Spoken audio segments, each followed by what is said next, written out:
Good morning. About an hour ago, I signed an agreement between the Minnesota Department of Human Rights and the City of Minneapolis that charts a clear roadmap for change going forward in our Minneapolis Police Department. I've heard from a lot of people out there that are wondering what to make of this and how they should feel. Is this good for police? Is it bad for police? Is this good for reform, or is it bad for reform? Well, I'll tell you what, this is a good thing for the City of Minneapolis. This is a good thing for the City of Minneapolis. I won't tell you how to feel, but I'll tell you how I feel. I feel optimistic. The agreement isn't change in and of itself, but it charts a clear roadmap to it. And there's a whole lot of work that went into this agreement. 30-plus day-long negotiation sessions. It's 144 pages, 496 carefully crafted paragraphs, and none of us could have done this work alone. This work in all forms has stemmed from partnership. I want to give a huge thank you to our negotiating team, especially our city attorney's office, Kristen Anderson, Sarah Lathrop, Yvette McGee-Brown, Amelia Huffman. Thank you so much. I also want to give a huge thank you to the Minnesota Department of Human Rights as well as Commissioner Lucero. Thank you so much. The partnership has been huge, and this is a roadmap, and it's a journey that we've already begun. This agreement helps us to embark on the work and then push it even further. You're probably tired of hearing me talk about all of the policy changes that we have already made, so I'm not going to talk about them. You can find them on the website. But in fact, we've made a ton of policy changes. But simply putting policy on a paper is not enough so that people actually feel that change on the ground. You've heard me talk about the dramatic shift that we've made to our entire government structure, creating an Office of Community Safety, providing a comprehensive and integrated approach. This is part of the safety service that we want people to feel throughout our city, in every neighborhood, and on every single block. But here's how this agreement helps.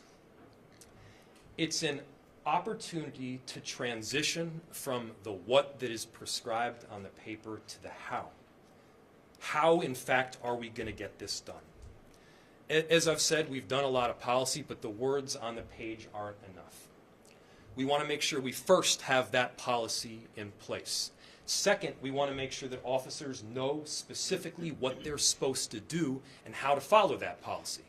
Third, they need to be trained in on that policy to the point where it's muscle memory.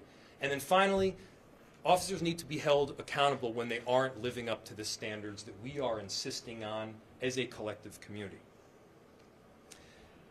A good deal of the policy language that you'll see in this agreement you've probably seen before.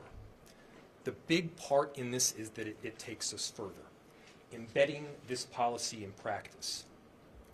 Indeed, this agreement helps to ensure that the policy itself meets the road, it meets the ground, that neighbors and officers alike feel that change, and I can assure you that both neighbors and officers want to be part of that change.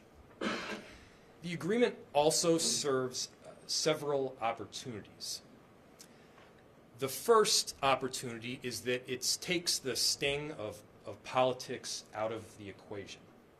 Inevitably, we'll still have disagreements going forward here at City Hall.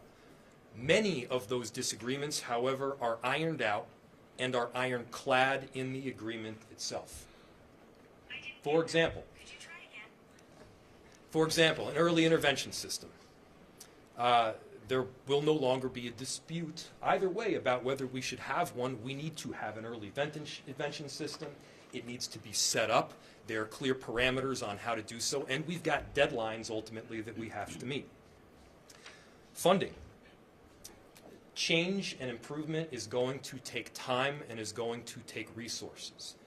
Other cities that have entered any form of agreement have seen pretty significant expense. I will tell you that that expense will be worth it. Second, it establishes a clear criteria for that change. To be clear, we didn't get here overnight, and change also won't happen overnight. This problem that we now face, it has taken hold over many generations, many administrations, mayors, and chiefs, and clearly our black and brown communities have taken the brunt of this. So we're not asking for patience here. We are asking you to stick with us. And I'm talking to everybody. We're asking you to stick with us through thick and thin. There will be moments when some will say that this agreement needs to be pushed aside. I'm asking you to hold with this and hold us to it. I'm asking you that when we are faced with a violent weekend or shootings take place, that should not result in a call for this agreement to be undone in its entirety. Officers will make mistakes. Mistakes themselves shouldn't be a call for the agreement to be undone. We need to make sure we're sticking with the plan, that we're working together, and that we are doing everything that we can in our power to chart that course for change. Third, this is an opportunity for us to show our work. Our community in this case, in all cases, deserves transparency, and they're going to have it. We're going to have a public website that is up. You're going to be able to track that data for yourself. There's going to be regular reviews, regular audits. There'll be tracking mechanisms that are set up. And those mechanisms will be set across a number of different areas, from regular reviews, audits, stops, searches, arrests, and then training. There's going to be peer reviews, supervisor reviews, importantly, reviews by MPD leadership. This is going to be a whole lot of accountability that's baked in. And by the way, all of these areas are going to be evaluated, not just internally, but by an independent evaluator. Provisions within this agreement will also allow us to track real-time some of these data that we see and make informed decisions based on it. And oftentimes we get sucked into the numbers and what the data means and what the data tells us, but then the way that data meets an interaction between a police officer and somebody in your neighborhood, people don't necessarily feel it. Behind every single one of those numbers is an interaction. Behind every single one of those numbers that we are going to be using to make decisions is a way to improve trust between our officers and the communities that they are charged with protecting and serving. So data won't just be numbers in a vacuum. They're going to be felt in every interaction. We'll also be tracking more complete set of specifics around FTO reviews, field training officer reviews. I'll tell you, this is critical. This is how our field training officers themselves are training in officers after they've already entered the department, after they've completed the academy. This area in particular is huge for changing the culture itself, and we all know that we need to change the culture. We're also going to be insisting on accountability for everyone, for our officers, for our neighbors. And one thing I know for certain here is that officers that have stuck around, especially over these last few years through a whole lot of difficulty, they are in fact really committed to this change. Officers that will be joining our Minneapolis Police Department want to be part of this new era, and we want to welcome them in to be part of it with us. They're here for the right reasons. They're here to protect and serve our communities, and we want to make sure that they have the right supports in getting there. This is not leaving them high and dry with an agreement in place with a bunch of provisions on the page and then they have to do the rest. We want to make sure that they are supported through this accountability measure. We want to make sure that they're supported in doing the work that we know we all need to get done. And so we're going to do a comprehensive needs assessment of our existing support services, of wellness for officers, of our technology, of our facilities, and more. And depending on what that assessment shows, we're going to invest. We're going to provide resources to our police department to make sure they have what they need to be safe, to keep us safe, to keep them healthy, and to make sure that they are their best at work, that they're able to recalibrate between some of these very stressful calls, and that they're able to be their best versions of self. That is a huge part of it. Holding them accountable, critical. Also giving them the resources that they need to succeed, also critical. The city will provide a range of licensed mental health support services, including readily accessible, confidential counseling, stress management, officer wellness training.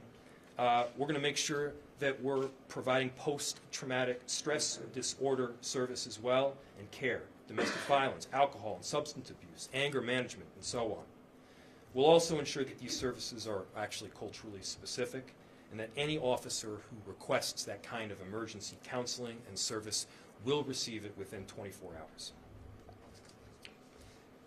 You'll see a lot of paragraphs in a very long document before you. As I've mentioned, it took a lot of work to get to this point. But knowing that we've got a committed force, a committed commissioner, committed chief, council members, knowing that we have an entire enterprise that is behind being this change and making the difference, and that we've got a partner in the Minnesota Department of Human Rights to make sure we're checking off the boxes as we hit them, that will be critical. This is indeed a roadmap for change, and we have the opportunity to be on the cutting edge and to be an example, hopefully, that others will follow. So the world is watching us. And I know that Minneapolis will be held as an example for policing. We're ready for that. We need to lean into it, and we're committed to doing this work together.